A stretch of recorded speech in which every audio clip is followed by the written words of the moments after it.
Hello everyone, I am Surrendalot the Awesome, and I'm back, and I'm ready to look at some more r/insane parents. But before I get started, make sure to like, comment, subscribe, and if I can't convince you, perhaps this picture of my kitten will convince you. And random fact about my cat society is that they decide to start their Christmas Day Civil War early, like literally a day early.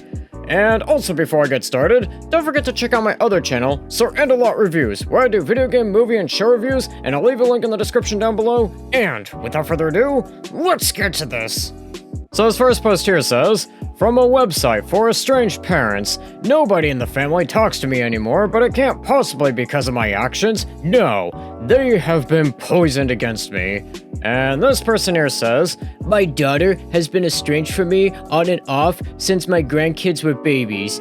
They are 20 and 28 now and haven't communicated with me for 6 or more years. My daughter made sure to turn them against me, starting with the oldest when she was 4 or 5. They have blocked me on all social media from telephone to email and text. My love for them is fading away. My son is also estranged, mostly because his sister is estranged, but also because his wife never really liked me much and apparently assumed that she was in competition with me for my son's love and attention. They have blocked me everywhere as well. At this point, I have no desire to see my son again, nor do I feel any love for him. You know, I feel like there might be a bit of a common reason that you are not telling us. Because you care to explain anything? Anyways, this person here goes on to say, since I was the black sheep of my family growing up, that negative attitude about me has been passed down to the next generation. My 2 brothers never speak to me. One, because he is a Scientologist who regards me as a threat to their church, and the other, who is an evangelical, who tells me I will be going straight to hell when I die. The nieces definitely picked up on those attitudes. Okay, I'm no expert on any of the belief systems of Scientology or evangelicalism, but aren't those 2 groups, like, fundamentally opposed to each other? So it's kind of strange how they agree with each other. And also it's strangely coincidental that one of them just happens to be a Scientologist. Anyways, this person goes on to say, for much too long, I was almost paralyzed, unable to get out of my bed in the morning, unable to take care of the house or make meals, unable to leave the house to do anything. Then, I spent 6 months in almost daily group therapy, which helped me out of my funk. Several of the women from the group have become good friends. I haven't cried for years over the estrangements, and I am working on following stoic principles such as I can only control myself and what I create. The basic idea being that it's essential to use my mental energy to focus on what's under my complete control and to view everything else as indifferent. Why would I want to channel my time and energy and resources to my children who don't want any of it? It's definitely helping me, but I have a way to go and fully integrate the philosophy into my belief system. Well, good on you for finding some group therapy. I mean, everybody needs it once in a while. Anyways, this person here goes on to say, indifferent to my children and grandchildren, yes and yes again. It's been such a long time since I have seen or talked to them. I don't know them at all anymore. If they contact me to talk or visit, I won't be eager to resume a relationship. My husband said that if I died before him and the children then called him, he wouldn't give them the time of day. Maybe a piece of his mind, but definitely not the time of day. Haha. I have removed my children and grandchildren from my will and instead will give anything left to charities and a couple of women friends in difficult financial straits. My kids have money, they don't need mine. I mean, hey, I guess that's a good thing you could do with money you have if you die.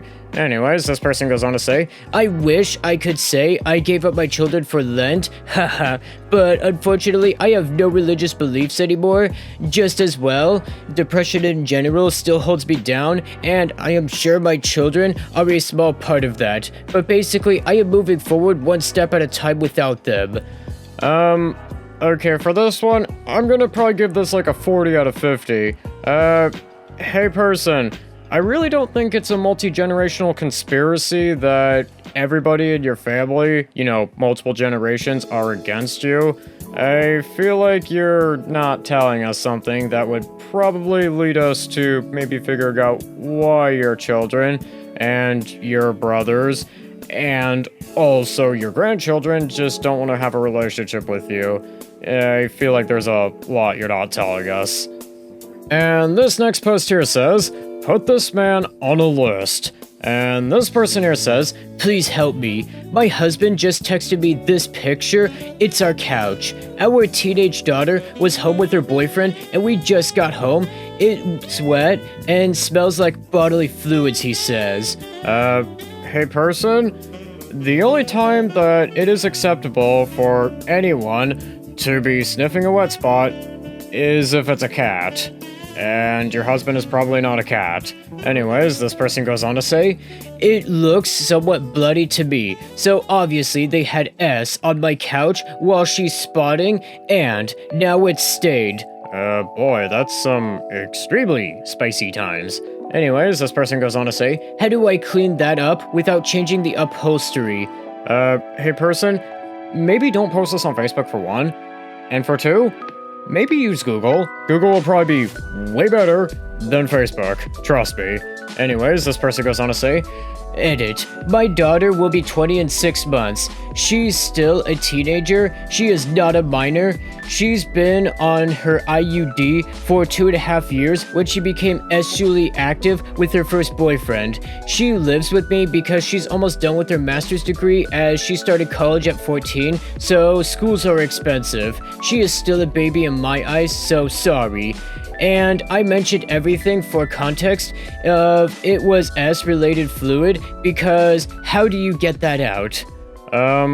Okay, for this one, I'm gonna probably give this probably maybe a 40 out of 50.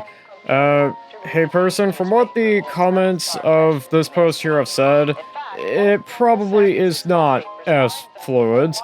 It probably is something else. Probably her period going off. That could be a thing, at least from what the comments have told me.